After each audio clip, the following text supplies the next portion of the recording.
The old farmhouse sat quietly at the end of Maple Lane.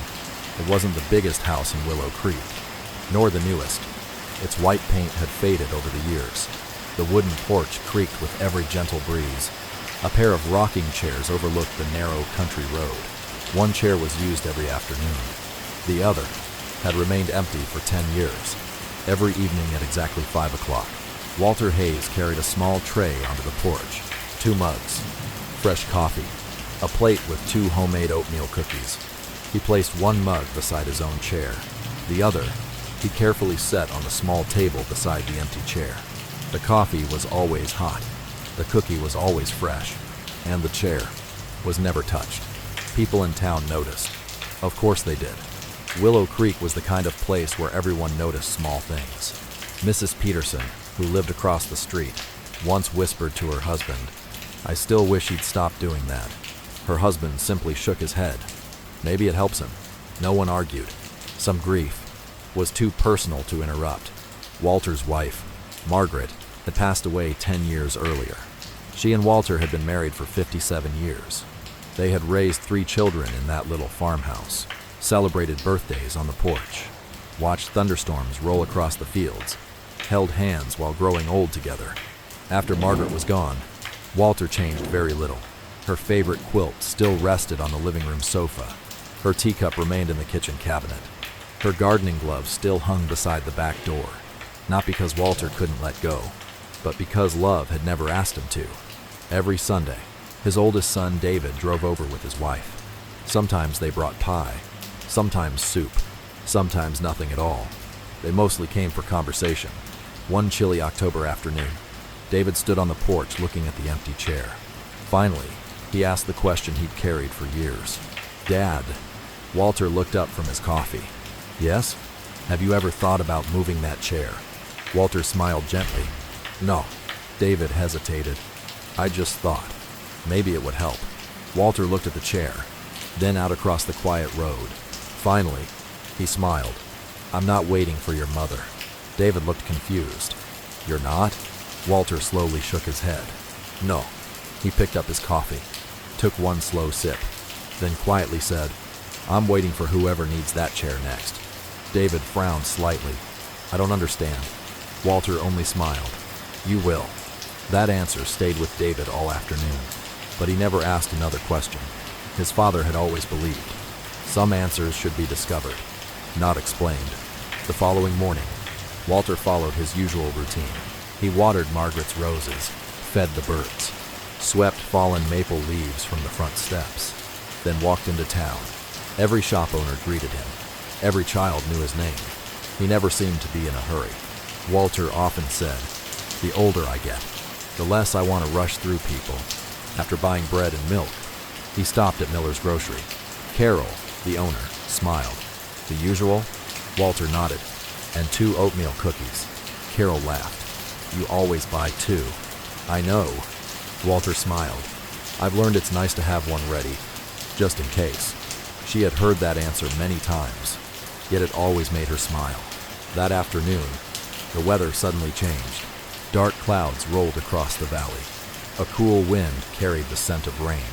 Walter was already sitting on the porch. 2 mugs of coffee rested beside him. The empty chair waited quietly, exactly as it always did. The first raindrops began to fall. Most people hurried home. Cars passed quickly along Maple Lane. The road became empty. Almost. Far down the street, Walter noticed someone walking slowly through the rain. An elderly man, perhaps in his late 70s. He carried a worn canvas bag over one shoulder. His coat was soaked. His steps looked tired. Not weak, just heavy, as though he had been carrying something much larger than the bag. The stranger paused in front of Walter's house. He looked toward the porch, toward the 2 cups of coffee, then toward the empty chair. For several moments, neither man spoke. Rain tapped softly against the porch roof. Leaves drifted across the road. The silence felt strangely comfortable. Finally, the stranger removed his cap. He smiled politely. "I'm sorry to bother you." Walter returned the smile. "You're not bothering me." The old man looked once more at the empty chair, then quietly asked, "Would you mind if I sat there for a little while?" Walter looked at the untouched mug of coffee. then at the tired face standing in the rain. His eyes warmed. He stood, pulled the chair back gently, and with the kindest smile, said only 4 words. "I've been expecting you." The stranger looked surprised. "So, you know me?" Walter chuckled softly. "No." Then he handed him the warm mug of coffee. "But I know that look."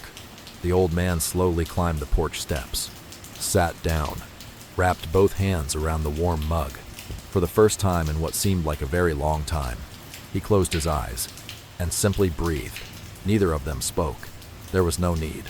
Sometimes, the greatest welcome is the one that asks nothing at all. The rain continued falling gently, not the kind of storm that frightened people, just a slow autumn rain, soft enough to make the maple leaves glisten, strong enough to keep the roads quiet. Walter and the stranger sat side by side beneath the old porch roof. Steam drifted lazily from their coffee mugs. Neither man seemed eager to break the silence. At their age, silence no longer felt awkward. Sometimes, it felt like friendship waiting patiently. After several minutes, Walter smiled. "I don't believe we've met." The stranger nodded politely. "I don't think we have. My name is Harold." Walter extended his hand. "Walter." Their handshake was firm. Simple, the kind shared between men who had spent their lives working with their hands. Walter lifted his mug. "You're not from Willow Creek." Harold smiled. "No, I've lived in Pine Ridge most of my life, about 40 miles east." Walter nodded. "I know the town. Good apple orchards." Harold laughed softly. "They're still there." Suwangi. The rain tapped gently against the porch roof. Walter looked toward the road. "What brings you this way?" Harold looked into his coffee. He smiled politely. "Oh, I suppose. I just kept driving." Walter didn't ask another question. Some answers arrive only after trust does. Instead, he pointed toward the bird feeder hanging beneath the maple tree. A bright red cardinal had landed on the wooden perch. Walter smiled. "They always come after the rain." Harold watched quietly. "My wife loved cardinals." Walter nodded. "So did mine." Neither man spoke for several moments. The bird pecked gently at the seeds before flying away. Sometimes, shared memories required no explanation. Walter finally broke the silence. "My Margaret believed cardinals were little reminders." Harold smiled. "Evelyn used to say the same thing." The 2 old men looked at one another, then both laughed. Not loudly, just warmly, as though their wives had somehow managed to introduce them. The rain slowly began to ease. Harold looked across the quiet fields. "You've got a beautiful porch." Walter smiled. "It wasn't always beautiful. I built it myself." Harold raised an eyebrow. "Really?" Walter nodded. "When I was 32, I made every mistake a man could make. The steps were crooked. The railing leaned. The roof leaked every spring." Harold laughed. "So what happened?" Walter looked around proudly. "I kept fixing it." Harold nodded thoughtfully. "Funny. That's a good way to build a life, too." Walter smiled. "I've found that to be true." For nearly half an hour, the conversation wandered wherever it pleased. Old pickup trucks, fishing trips, the best tomatoes for homemade soup, the smell of fresh-cut hay, church picnics, grandchildren who grew up too quickly. Neither man spoke about sadness, not directly. Yet, somehow, it quietly sat beside them, not as an enemy, just as another guest on the porch. Walter eventually noticed Harold staring toward the empty road. "You waiting for someone?" Harold slowly shook his head. "No." He smiled sadly. "I suppose. I'm still getting used to waiting for no one." Walter looked at him gently. He didn't rush. He simply waited. Finally, Harold spoke again. "My wife passed away last winter." The words came quietly, without drama, without tears, just truth. "We were married 54 years. Walter lowered his eyes. "I'm sorry." Harold nodded. "So am I." A cool breeze carried fallen leaves across the yard. Harold continued. "The house became very quiet. Too quiet. I started leaving the television on, even when I wasn't watching." Walter understood immediately. Many lonely homes sounded exactly like that. Harold smiled faintly. "My daughter keeps asking me to move closer. But," he looked toward the horizon, "I don't want a different house. I just don't want an empty one." Walter didn't answer immediately. Instead, he reached toward the small plate on the table. There was still one oatmeal cookie left. He slid it toward Harold. My Margaret used to bake those. Harold picked it up, took one small bite, closed his eyes, then smiled. My Evelyn made them almost exactly the same. Walter laughed. Then I suppose our wives would have gotten along. I'm certain they would have. The two men sat quietly again. The rain had almost stopped now. Sunlight began breaking through the clouds. Tiny drops of water sparkled on every leaf. Walter looked toward the empty chair Harold was sitting in, then said something very softly. "You know," Harold looked over, "you're the first person who sat there." Harold immediately started to stand. "Oh, I'm sorry. I didn't know." Walter gently raised one hand.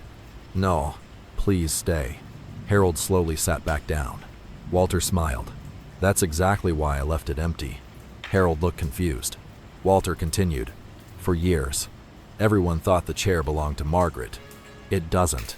It belongs to whoever needs someone to sit beside." Harold's eyes filled with tears. He quickly looked away. At their age, many men had learned to hide their tears. Walter pretended not to notice. Kindness sometimes means protecting another person's dignity. After a long silence, Harold quietly whispered, "I haven't had coffee with anyone since my wife died." Walter nodded. "I thought that might be the case." Harold looked surprised. "How?" Walter smiled. "I recognized the way you were holding the cup." Harold looked down, both hands still wrapped tightly around the warm mug, as though letting go might mean losing something precious. Walter said gently, "People who are lonely don't usually drink coffee. They hold it. They're trying to warm more than their hands." Harold could no longer hide his tears. He quietly wiped his eyes. "I didn't expect to cry today." Walter smiled kindly. Neither did the rain. The two old men laughed together. The kind of laughter that comes only after sadness has been welcomed instead of ignored. The clouds slowly drifted apart. Late afternoon, sunlight covered the porch in warm gold. Harold stood. "I should probably get going." Walter nodded. "I suppose so." Harold hesitated, then asked, "Would it be all right if I came back sometime?" Walter smiled as though the answer had always been waiting. "You don't need to ask." He looked toward the empty chair. "It already knows your name." Harold laughed. For the first time in many months, it sounded genuine. He shook Walter's hand, started toward his car, then turned around. There was something different about today. Walter tilted his head. "What was that?" Harold smiled. "You never once asked me what I used to do for a living." Walter chuckled. "I figured, if it was important, you would have told me." He paused, then added quietly, "I'm much more interested in who you're becoming." Harold stood speechless. No one had ever said that to him before. He nodded once, then slowly drove away. Walter remained on the porch, watching until the car disappeared beyond the old maple trees. He picked up the second coffee mug. Still warm, still half full. He smiled to himself. Some afternoons, the chair stayed empty. Today, it had done exactly what it had been waiting 10 years to do. It had reminded one lonely man that he still had a place to belong. The next afternoon, Walter carried 2 mugs of coffee onto the porch, just as he had done the day before. The sky was clear now. The rain had washed every maple leaf clean. Golden sunlight settled gently across the old wooden steps. Walter placed one mug beside his own chair, the second beside the empty one. He smiled quietly. Whether someone came or not, the chair would always be ready. At exactly 5 o'clock, an old blue pickup truck pulled into the driveway. Harold stepped out. This time, his shoulders seemed a little straighter. He carried a small paper bag. Walter smiled before Harold even reached the porch. "I had a feeling you'd be back." Harold laughed. "So did I." He lifted the paper bag. "I brought apple pie." Walter's eyes widened. "Homemade?" Harold nodded proudly. "My granddaughter baked it." Walter chuckled. "Then we'd better eat it before I start complimenting her cooking without tasting it." The two old men laughed together. Already, the silence between them had become familiar. That afternoon, they talked about fishing, about baseball games played 50 years earlier, about old dogs that never learned new tricks, about children who somehow grew into grandparents themselves. There was no schedule, no destination, only conversation the kind that wandered slowly, like a country road. Before Harold left, Walter asked one simple question. "Same time tomorrow?" Harold smiled. "I wouldn't miss it." And so, without either man planning it, a quiet routine began. Every afternoon, at 5 o'clock, 2 cups of coffee, 2 rocking chairs, 1 peaceful porch. A week passed, then another. People driving along Maple Lane began noticing something. The empty chair wasn't empty anymore. Sometimes laughter floated across the yard. Sometimes only quiet conversation. Sometimes neither man spoke for several minutes, yet neither ever seemed uncomfortable. One morning, Mrs. Eleanor Peterson stopped Walter while checking her mailbox. "I've been seeing your new friend." Walter smiled. "Harold. He seems like a good man." "He is." Eleanor hesitated, then asked, "Mind if I ask you something?" Walter nodded. "Of course. Why do you always sit outside?" Walter looked toward the porch, then toward the road stretching through town. Finally, he answered, "Because lonely people rarely knock on doors. They're much more likely to walk past them." Eleanor stood quietly. She had never thought about loneliness that way. Several days later, Harold arrived carrying 2 small birdhouses. Walter laughed. "I thought we were drinking coffee." "We are." Harold smiled. "But birds deserve a place to visit too." The 2 old men spent the afternoon hanging the birdhouses from the maple tree. Neither one climbed the ladder very quickly. Neither one minded. Growing older had taught them that slow work often became the happiest work. As winter slowly approached, the bird feeders filled with cardinals, blue jays, chickadees, even a curious woodpecker visited from time to time. Walter smiled each morning. "Looks like we're becoming popular." Harold laughed. "With birds." Walter winked. "They're usually better company than politicians." Both men burst into laughter. The sound drifted across the neighborhood. Several windows quietly opened. People smiled. It had been a long time since anyone had heard Walter laugh that freely. Then, one chilly Thursday, something unexpected happened. As Walter and Harold sat drinking coffee, a woman slowly approached the porch. She looked to be in her late 70s. She wore a dark blue coat and carried a bouquet of grocery store flowers. She stopped at the bottom of the steps. "I'm sorry to interrupt." Walter smiled warmly. "You're not interrupting anything." The woman looked embarrassed. "I've driven past this porch every day for months." She glanced toward the second chair, then quietly asked, "Would it be all right if I joined you for a little while?" Harold looked toward Walter. Walter simply stood, walked inside the house. Moments later, he returned carrying another chair. Old, wooden, a little scratched, but sturdy. He placed it beside the others, then disappeared inside once more. When he came back, he was carrying a third coffee mug, still steaming. He handed it to the woman with a smile. "We've been expecting one more." The woman blinked. "You have?" Walter nodded. "Every porch gets bigger when someone needs a place to sit." Her name was Ruth. She had lost her younger sister only 3 months earlier. The flowers she carried were meant for the cemetery. "I wasn't ready to go there today," she admitted quietly, "so I just kept driving." Harold smiled gently. "I did exactly the same thing." Ruth looked surprised. "You did?" Harold nodded. "Then I found this porch." Walter simply sipped his coffee. He never hurried people toward healing. He only gave them a place where healing could begin. That afternoon, the 3 of them talked about ordinary things. Pumpkin bread, church choirs, old family recipes, the first snowfall they could remember. No one tried to fix Ruth's grief. No one offered advice. No one said, "Everything happens for a reason." Instead, Walter listened. Harold nodded. And Ruth, for the first time in months, didn't feel alone. By the time she stood to leave, the sun had almost disappeared behind the hills. She smiled at Walter. "I can't remember the last time someone simply let me miss my sister." Walter looked at her kindly. "Love doesn't disappear, so grief shouldn't have to disappear overnight either." Ruth's eyes filled with tears. She whispered, "Thank you." Walter shook his head gently. "No." He smiled. "Thank you for trusting our porch." The following week, Ruth came back, then Harold, then another neighbor, a retired teacher, a widower. An old mechanic. No invitations were ever sent. No signs were placed in the yard. Somehow, people simply found the porch. As though lonely hearts always recognized one another, Walter eventually bought 2 more chairs from a garage sale. Then another. Soon, the porch held 6 mismatched wooden chairs. None of them matched. Walter liked it that way. He often said, "Families don't all look alike. Neither should porches." One evening, as the sun dipped below the trees, David stopped by unexpectedly. He slowed his truck, looked toward the porch, and smiled. His father wasn't sitting alone anymore. 6 elderly neighbors laughed together over coffee and homemade pie. Some were widows. Some were widowers. Some had children living far away. Some had no family left at all. Yet for one quiet hour every afternoon, no one was lonely. David suddenly remembered what his father had said weeks earlier.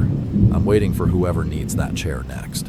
Standing beside his truck, he finally understood. The chair had never been waiting for one person. It had been waiting for everyone. Winter settled gently over Willow Creek. The mornings arrived wrapped in soft fog. By afternoon, the sun usually found its way through the clouds, warming Walter's old front porch just enough for another gathering. The maple tree had surrendered nearly all its leaves. Only a handful remained, clinging to the branches as though they weren't quite ready to say goodbye. Walter understood that feeling. Growing older taught people that letting go was rarely something done all at once. Every afternoon, the coffee pot was ready by 4:30. Walter no longer prepared. Just 2 mugs. Now, he lined 6 mismatched mugs across the kitchen counter. No 2 looked alike. One was chipped. Another had faded blue flowers painted around the rim. One carried the words, "World's Greatest Grandpa." His youngest granddaughter had given him that mug 20 years earlier. He still smiled every time he used it. At exactly 5 o'clock, cars began arriving one after another. Harold usually came first. Then Ruth, a retired school principal named George. Mrs. Helen, whose children all lived in different states. Sometimes, a quiet widower named Frank. Other afternoons, someone entirely new. Walter never asked why they came. He simply poured another cup of coffee, pulled up another chair, and smiled. One afternoon, George looked around the porch and laughed. "You know something?" Walter looked up. "What?" George counted the chairs. "When I first came here, there were only 2. Walter nodded. "I remember. Now there are 7. Walter smiled. "I suppose loneliness spreads." George shook his head. "No." He looked around at everyone's smiling faces. "I think kindness does." The porch filled with quiet laughter.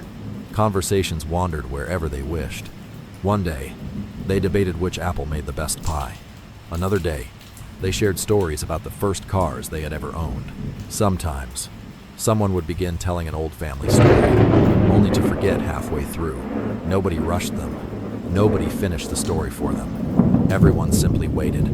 Age had taught them. Patience was another form of love.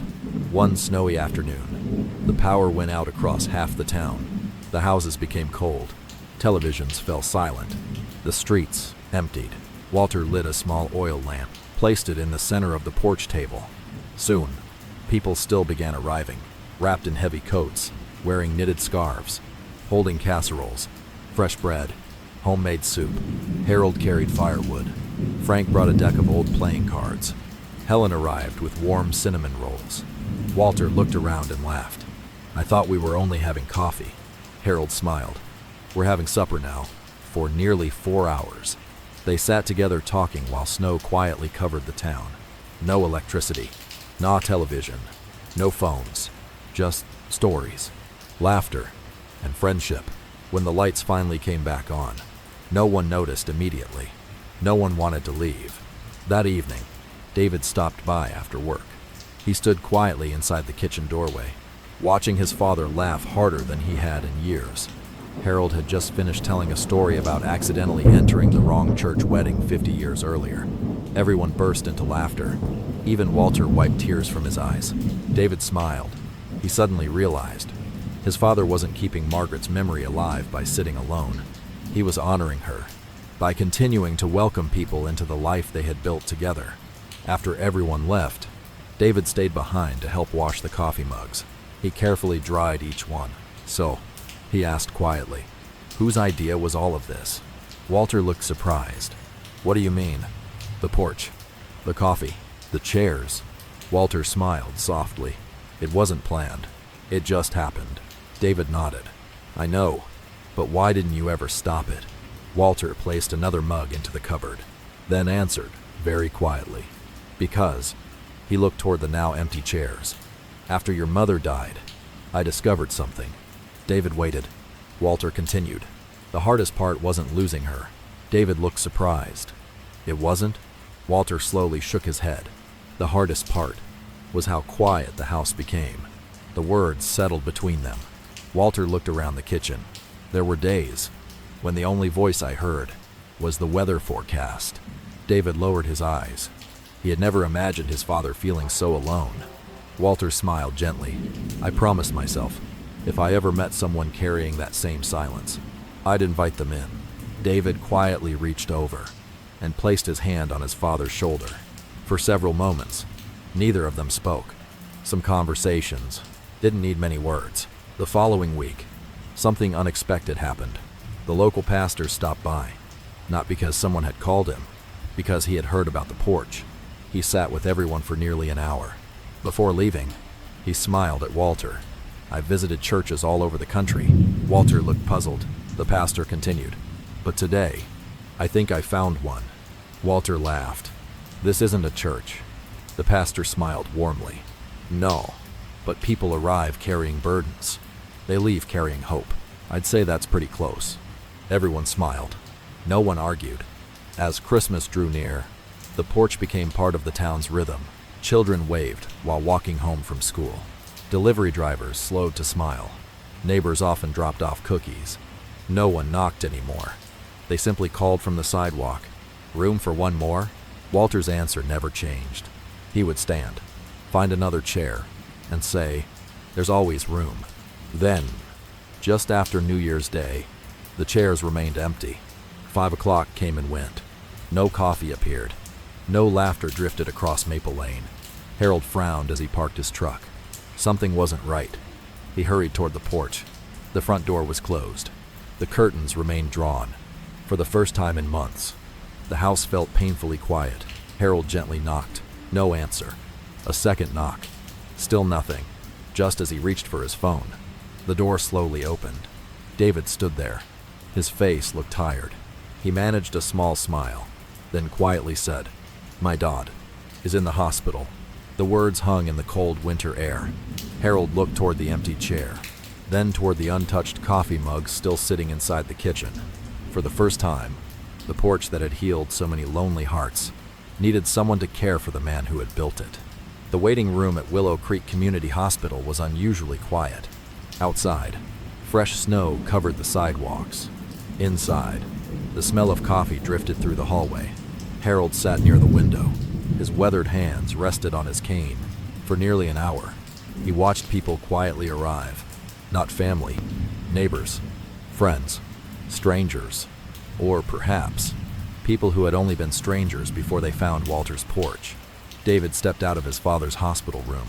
His eyes showed the exhaustion of several sleepless nights. Harold immediately stood. "How is he?" David forced a small smile. "The doctors say he'll recover." Harold let out a long breath. "But," David nodded, "they want him to rest. No visitors today." Harold understood. He looked toward the closed hospital room door, then quietly removed his cap. "Tell him, the porch can wait." David smiled. "I will." Before Harold left, a nurse hurried toward David. "Excuse me." She pointed toward the front entrance. "I think these people are here for your father." David turned. Nearly 20 people stood quietly in the lobby. Some carried casseroles, others homemade bread. Several held handwritten cards. One elderly woman carried nothing at all, only tears. David looked around in disbelief. He recognized almost every face. They all came from the porch. The hospital receptionist whispered, "We've never seen anything like this." Neither had David. Since visitors weren't allowed, people simply stayed. They filled the waiting room with quiet conversation. Someone made coffee. Someone shared cookies. Someone offered tissues. Without anyone organizing it, The waiting room slowly began to resemble Walter's porch. Different chairs, same kindness. Late that afternoon, David noticed Ruth sitting alone near the window. She stared at the snow falling outside. He walked over. "Thank you for coming." She smiled gently. "I had to." David sat beside her. After a moment, he asked, "Can I ask you something?" "Of course. What did my father do for you?" Ruth looked surprised. He listened. David smiled politely. "I know, but what do you mean?" Ruth looked toward the window, then quietly began. "The day I first stopped at your father's porch, I wasn't planning to go home." David looked at her, confused. Ruth continued slowly. "My younger sister had died. We talked every evening for 43 years. When she was gone, the silence became unbearable." She paused. "I drove around for hours. I honestly didn't know where I was going." Her voice trembled. "I wasn't looking for coffee. I wasn't looking for advice. I just hoped someone might notice I was hurting." She smiled softly. "Your father did." David lowered his eyes. "He never told me everything would be okay. He never said time heals all wounds. He simply asked, 'Cream or sugar?'" A small laugh escaped her lips. "That simple question reminded me. Someone still expected me to be here tomorrow." David blinked away tears. He had never imagined coffee could save someone's hope. Across the room, Harold was speaking quietly with George. David wandered over. George smiled. "Your father changed my retirement." David looked surprised. "How?" George chuckled. "I retired after 41 years as a school principal. The next Monday, I realized no one needed me anymore." He laughed softly. "Or at least, that's what I believed." George leaned back. "I came to the porch one afternoon. I told Walter, 'I think I've become invisible.'" David listened carefully. "What did he say?" George smiled. He pointed toward the bird feeder. "I didn't understand, so I asked." George laughed. He said, "Those birds don't care how important I used to be. They only care that I remembered to fill the feeder today." George looked down at his hands. "It sounds simple, but that sentence changed everything. I stopped asking, 'Who still needs me?' and started asking, 'Who can I help today?'" Nearby, Frank quietly joined the conversation. David smiled. "I don't think we've met. I'm Frank. We've shared coffee for about 4 months." David shook his hand. "My father never mentioned you." Frank laughed. "He rarely talked about anyone else's problems. He believed they belonged to us." Frank looked toward Walter's hospital room. "My wife died 6 years ago. The first Christmas after she was gone. I spent the entire day alone. I didn't even bother decorating." He smiled sadly. "The following December, your father knocked on my door." David frowned. "He did?" Frank nodded. He was carrying 2 mugs of hot chocolate and an old string of Christmas lights. Frank laughed quietly. He looked at me and said, "I don't know where these lights belong, but they definitely don't belong in a box." So we decorated my front porch. We never once talked about grief, but somehow it hurt less afterward. David slowly realized something. His father had never considered himself extraordinary. Yet, almost everyone in the waiting room carried a story. Not about grand gestures, not about miracles, about ordinary afternoons, ordinary conversations, ordinary kindness, repeated faithfully, until it became extraordinary. As evening approached, a young nurse walked into the waiting room carrying a clipboard. She hesitated, then smiled. "I hope you don't mind me asking." Everyone looked toward her. "Were all of you invited?" Harold laughed. "No." She looked puzzled. "Then why did you all come?" Harold smiled warmly. "Because he would have come for us." Silence settled across the room. The nurse nodded slowly. She understood. Just before visiting hours ended, David was finally allowed into Walter's room. Walter looked tired, but awake. He smiled faintly. "How's everyone?" David laughed. "You mean the town?" Walter nodded. David pulled a chair closer to the bed. "You've got half of Willow Creek downstairs." Walter looked surprised. "I do?" David smiled. "They're waiting. They brought food. They're telling stories. They're taking care of each other." Walter closed his eyes for a moment. A peaceful smile crossed his face. Then he whispered, "I hope they would." David reached for his father's hand. "You knew this would happen?" Walter slowly opened his eyes. "No, I just knew. When people feel loved, they eventually start loving each other. David sat quietly beside the bed. For years, he had believed his father spent every afternoon giving away coffee. Now he finally understood. Walter had never been serving coffee. He had been serving belonging. And somehow, one empty chair had become large enough to hold an entire community. Winter slowly gave way to spring. The snow melted into small streams along Maple Lane. Green buds returned to the maple tree. Birdsong once again filled the quiet mornings. And after several weeks in the hospital, Walter finally came home. The entire neighborhood seemed to know the exact day he returned. Harold was the first to arrive. He carried a homemade chicken pot pie. Ruth brought fresh tulips from her garden. George appeared with a bag of birdseed. Helen baked cinnamon bread. Frank quietly replaced the loose porch step Walter had been meaning to fix. No one announced they were coming. They simply came, just as Walter always had. When David helped his father onto the porch that afternoon, Walter stopped walking. He looked around in silence. Every chair was already occupied, not because people expected coffee, because they wanted to welcome him home. For several moments, Walter couldn't speak. Harold finally stood, smiling broadly. "We figured. You've listened to us long enough. So today, you just sit." The porch erupted in warm laughter. Walter wiped away a tear before anyone noticed. For the first time in years, someone else poured the coffee. Someone else passed around the cookies. Someone else refilled empty mugs. Walter simply watched. His heart felt fuller than words could describe. Kindness had begun living without needing him to lead it. That was the greatest gift an old man could receive. Although Walter recovered, something had quietly changed. His steps became slower. He tired more easily. Sometimes he paused halfway across the porch just to catch his breath. He never complained. Age was not an enemy. It was simply another season. And Walter had learned long ago, every season deserved to be appreciated. One evening after everyone left, David noticed his father sitting alone at the kitchen table. An old leather notebook lay open before him. Walter slowly wrote something with a fountain pen. David smiled. "Writing your memoirs?" Walter chuckled. "Oh goodness, no." "What then?" Walter gently closed the notebook. "Just remembering people." David nodded politely. He didn't ask to see it. Some things belong to quiet moments. From that day forward, the notebook rarely left Walter's side. Every evening, after the porch grew quiet, he wrote for a few minutes. Never for long.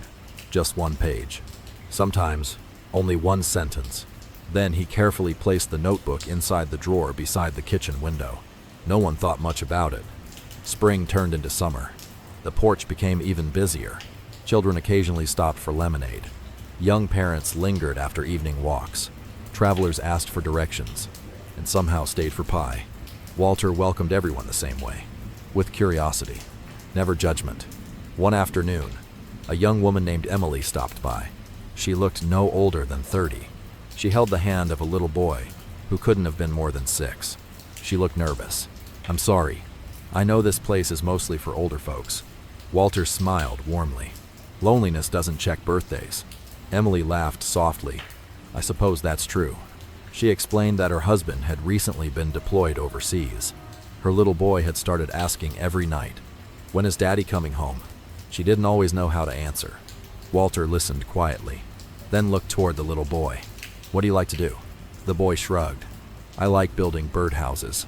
Walter smiled. "So do I." He disappeared into the garage. A few moments later, he returned, carrying a small, unfinished birdhouse. A hammer, a handful of tiny nails, and 2 little paintbrushes. For the next hour, the porch echoed with the sound of gentle laughter. The little boy forgot to ask where his father was. Instead, he proudly painted the roof bright blue.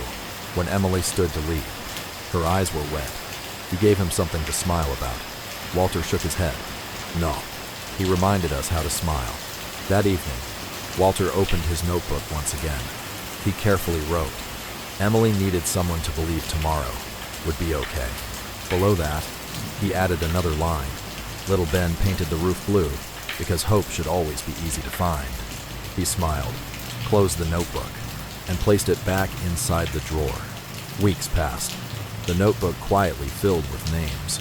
Harold, Ruth, George, Frank, Helen, Emily, the traveling salesman who stayed for coffee after losing his father, the retired nurse who missed hearing someone call her by name, the widower who hadn't laughed in 3 years.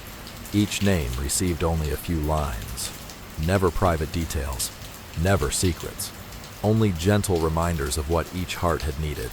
One afternoon, Harold accidentally walked into the kitchen while looking for more sugar. Walter quickly closed the notebook. Harold smiled apologetically. "I didn't mean to interrupt." "You didn't." Harold pointed toward the notebook. "Writing another story?" Walter laughed. "In a way." Harold tilted his head. "What kind of story?" Walter looked toward the porch outside the window. "The kind people never realize they're writing." Harold smiled. "I don't understand." Walter closed the notebook carefully. "Most people think life is measured by birthdays, or promotion, or money." He gently rested his hand on the worn leather cover.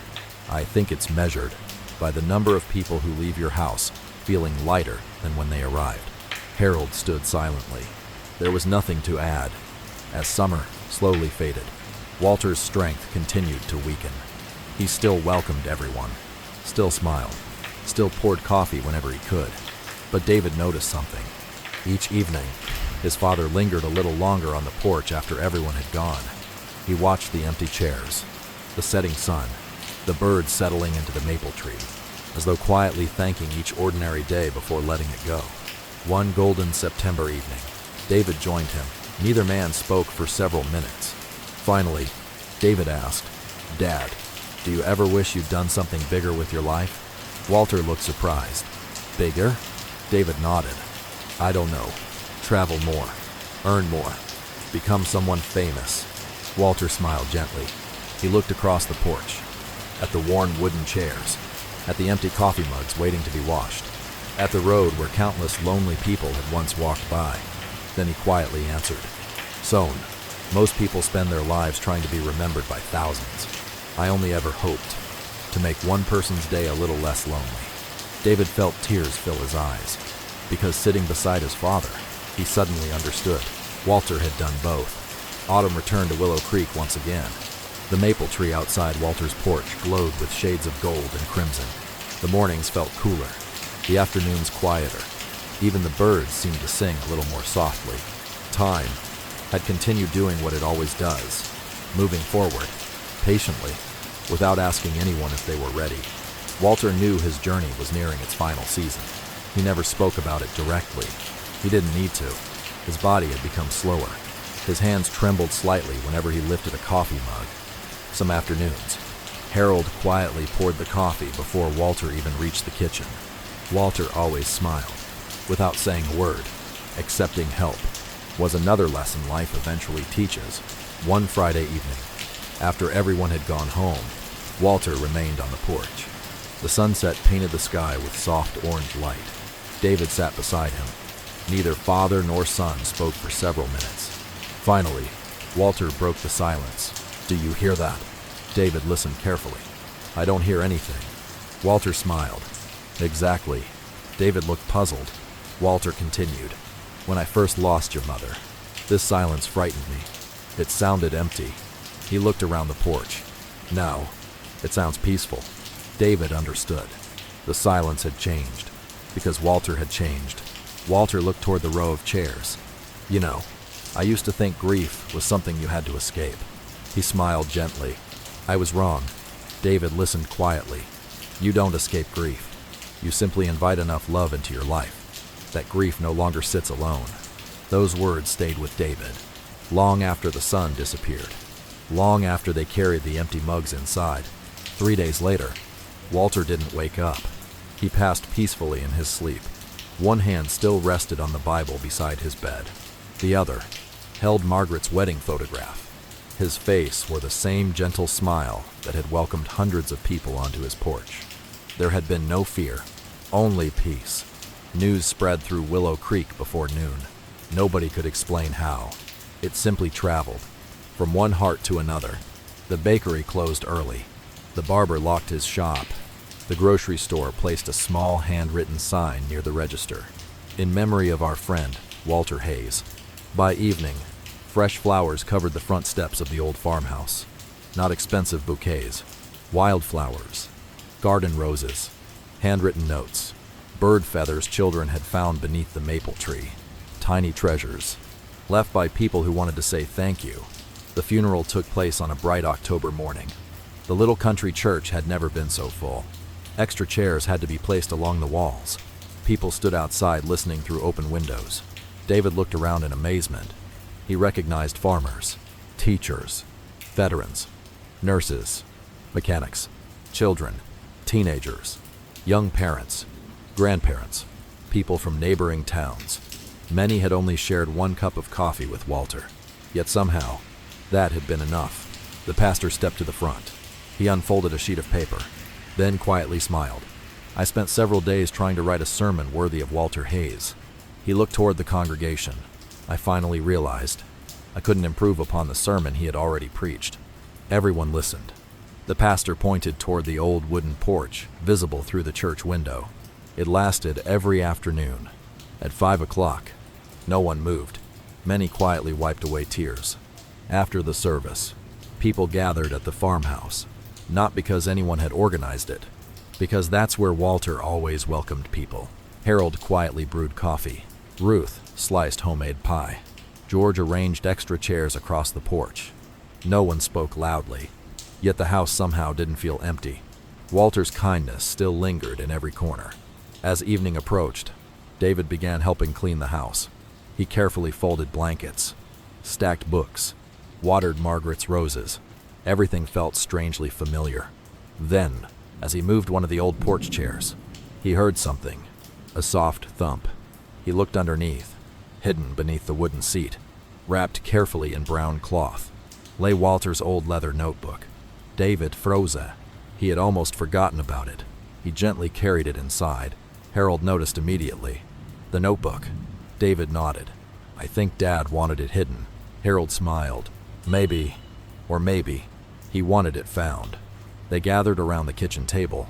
David carefully opened the worn cover. On the very first page, Walter had written only one sentence. If you're reading this, please remember the people, not me. David swallowed hard, then turned the page. There, name after name appeared, written neatly in Walter's familiar handwriting, each followed by only one or two short lines. Harold needed someone to drink coffee with again. Ruth needed permission to miss her sister. George forgot retirement isn't the end of usefulness. Frank hung Christmas lights before hope returned. Helen still laughs exactly like she did at 16. Helen covered her mouth. I never told him that. Harold smiled. He noticed. David continued turning the pages. There were hundreds, not dozens, hundreds. Each page held another life, another afternoon, another quiet act of listening. One entry stopped everyone. It simply read, unnamed truck driver, cried for 10 minutes. Left smiling. No date. No explanation. Only kindness remembered. Another page read, Little Ben painted the birdhouse roof blue. Children always color hope brighter than adults. Emily burst into tears. She had forgotten those exact words. Walter hadn't. Page after page. No achievements. No occupation. No addresses. No wealth. Only what mattered most. What each person had carried. And what they had found. Near the back of the notebook, David noticed something different. One final section. The handwriting looked slightly shakier. Walter must have written it during his last weeks. At the top of the page, it read, Things I've learned from my porch. David began reading aloud. Loneliness usually arrives quietly. So should kindness. He turned another page. People don't always need answers. Most days, they simply need someone who isn't in a hurry. Another page. Never underestimate a fresh cup of coffee, or an honest question asked with love. Another. Leave one chair empty. Life has a remarkable way of sending someone who needs it. Silence filled the kitchen. No one could speak, because everyone knew. Those words had changed their own lives. Finally, David reached the very last page. Unlike the others, it contained only one paragraph. He quietly began reading. If this porch continues after I'm gone, don't make it about me. Don't put up statues. Don't name anything after me. Just keep another chair ready, because somewhere, someone is driving around carrying a heart that's heavier than they can explain. When they finally stop, I hope they find a place beside yours." By the time David finished, no one at the table had dry eyes. Harold slowly closed the notebook, then looked toward the porch. The evening breeze gently rocked the empty chair, almost as if Walter were smiling from somewhere just beyond sight. And for the first time since his passing, everyone understood. Walter hadn't left them a house, or even a notebook. He had left them a way to live. The morning after Walter's funeral, the old farmhouse felt different. Not empty, not abandoned. Simply quiet. The kind of quiet that follows a beautiful song. The music had ended, but somehow, its melody still lingered in the air. David stood alone on the front porch. The early sunlight filtered through the maple tree. The familiar rocking chairs remained exactly where Walter had left them. 6 mismatched chairs. 1 small wooden table. The old bird feeder swaying gently in the breeze. Everything looked the same, except Walter wasn't there. He slowly walked toward the chair that had started everything. The chair Walter had refused to move. The chair that had welcomed strangers. The chair that had slowly changed an entire town. David rested his hand on its worn wooden back. He could almost hear his father's voice. "Leave 1 chair empty." For several moments, he simply stood there. Then he smiled. "No, Dad," he whispered softly. "We're going to leave it ready." That afternoon, at exactly 5 o'clock, Harold arrived, then Ruth, George, Helen, Frank. No one had called anyone. No invitations had been sent. Yet everyone came, just as they always had. The porch looked strangely complete, even without Walter. Harold quietly carried 2 fresh pots of coffee from the kitchen. George arranged the mugs. Helen sliced homemade pie. Frank filled the bird feeders. Everyone simply began doing the things Walter had always done. Without discussing it, without assigning roles, kindness had become a habit. As they settled into the chairs, a long silence filled the porch.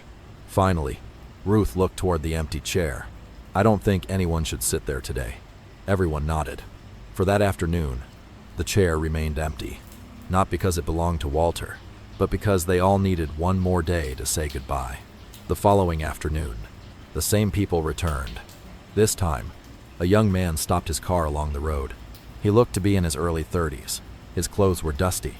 His face looked exhausted. He stared at the porch for several moments, then slowly approached.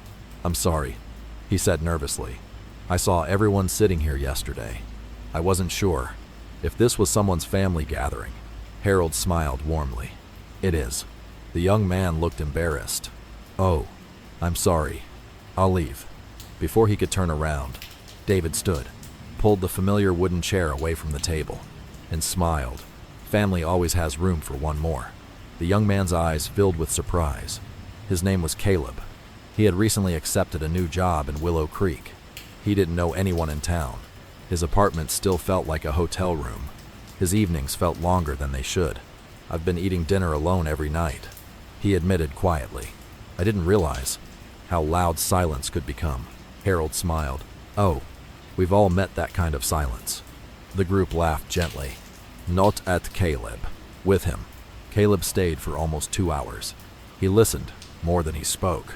When he finally stood to leave, he smiled for the first time all week. "I think I found the first real neighbors I've had in years." David shook his hand. "No," he smiled. "You found a chair." Word slowly spread beyond Willow Creek. Not through advertisements, not through newspapers, not on television. It spread the old-fashioned way. One grateful person telling another. A widow from the next county stopped by after hearing about the porch from her cousin. A retired firefighter came after losing his brother. A young teacher visited after moving away from her family. A truck driver passing through town stopped simply because he saw people laughing together. Every story began differently. Every afternoon ended the same way. Someone left carrying a little less loneliness. One Saturday, David drove into town to buy groceries. As he walked into Miller's grocery, Carol smiled. "I've been looking for you." David laughed. "Should I be worried?" She shook her head. "Come here." She pointed toward a small cork bulletin board near the front entrance. Pinned to the board were dozens of handwritten notes, Each began almost the same way. Thank you for the porch. Thank you for the coffee. Thank you for listening. Thank you for leaving a chair for me. David quietly read everyone. One note caught his attention. It was written in shaky handwriting. I drove for 3 hours because I didn't know where else to go. I drove home believing tomorrow might be worth seeing. No name, no address, only gratitude. David carefully folded the note into his pocket. He knew exactly where it belonged. Later that evening, he placed the note inside Walter's notebook, right after the final page. As he closed the cover, he smiled. The notebook wasn't finished after all. Its story was still being written. Only now, different hands would continue it. A few weeks later, the town council approached David with an idea. We'd like to name the porch after your father. Another member added, perhaps Walter Hayes Memorial Porch. David smiled politely, then slowly shook his head. I appreciate that, but Dad would have said no. The council members looked surprised. David opened the notebook, turned to the final page, and quietly read Walter's words aloud. Don't make it about me. Just keep another chair ready. Silence settled across the room. The council chairman finally smiled. I suppose that's exactly what we'll do. Instead of placing a large monument, the town installed something much smaller, beside the front steps. A simple wooden sign. No photograph, no dates, no long dedication. Only these words. If you're lonely, please have a seat. Someone will be with you soon. Nothing else. Nothing more was needed. Months passed. Then a year. The porch remained full. Sometimes 6 people. Sometimes 20. Sometimes only one lonely stranger and 1 cup of coffee. It didn't matter, because Walter had never measured success by numbers. He measured it. 1 conversation at a time. 1 heart at a time. 1 chair at a time. 1 warm spring afternoon. David looked across the porch. Harold was laughing with Caleb. Ruth was teaching little Ben how to plant flowers. George was helping a teenager repair a broken birdhouse. Helen was pouring coffee for a woman she had never met before. No one was thinking about themselves. Everyone was noticing someone else. David smiled. His father had been gone for over a year. Yet somehow, Walter was still welcoming people every afternoon. Not because he was there, but because his kindness had become contagious. As the sun slowly dipped below the maple tree, a car pulled quietly to the side of the road. An elderly woman stepped out. She looked uncertain. She glanced toward the porch, toward the laughter, toward the familiar empty chair that still waited beside the table. She took 1 hesitant step forward, then another. David noticed her immediately.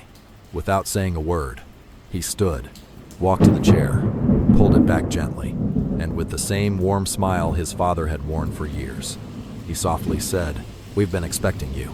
The woman smiled through tears, because somehow, those 4 simple words felt like coming home. 5 years passed. The seasons continued their quiet rhythm.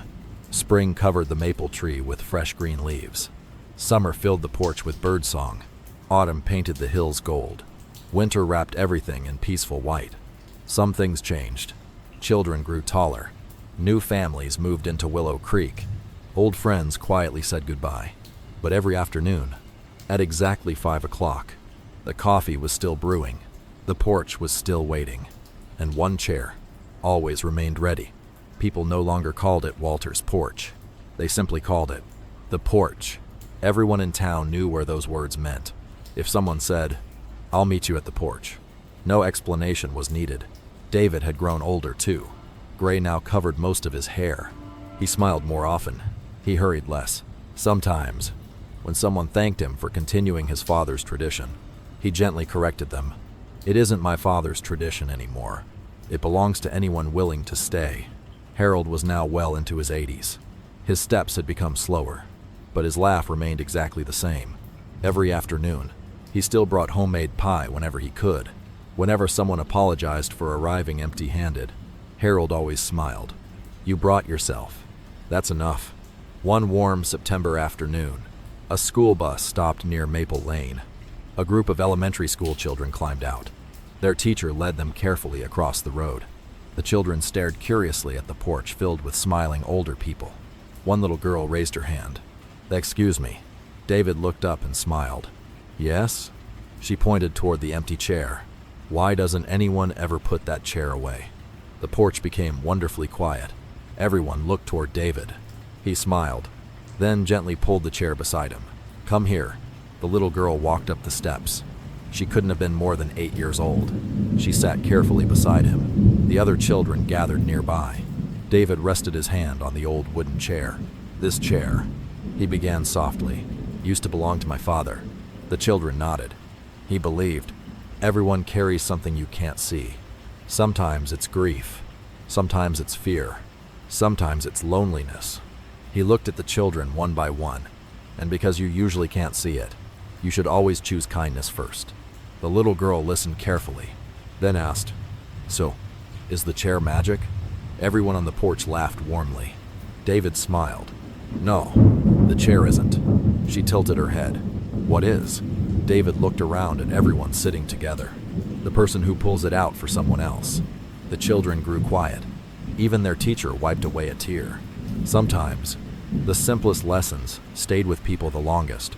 Before the class left, the little girl quietly walked back to the porch.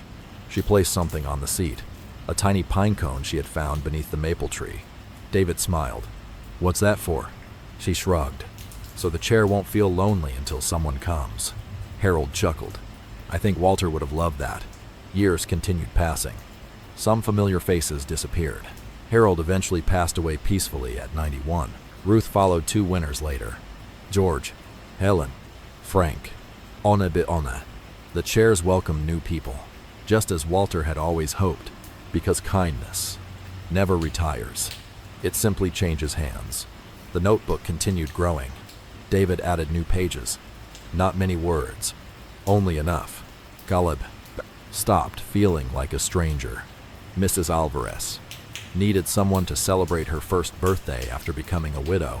Thomas finally laughed after losing his job.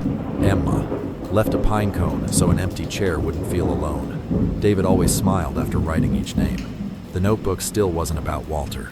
It was about people, just as his father had intended. Nearly 20 years after Walter's passing, a young reporter from a nearby city visited Willow Creek. She had heard stories about a front porch where strangers became friends. She interviewed dozens of people. She asked the same question every time.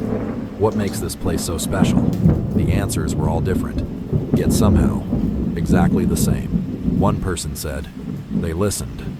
Another smiled. They remembered my name. A third quietly whispered, no one tried to fix me. They simply stayed. Finally, the reporter sat beside David. She asked, if you had to describe this porch in one sentence, what would you say? David looked toward the empty chair.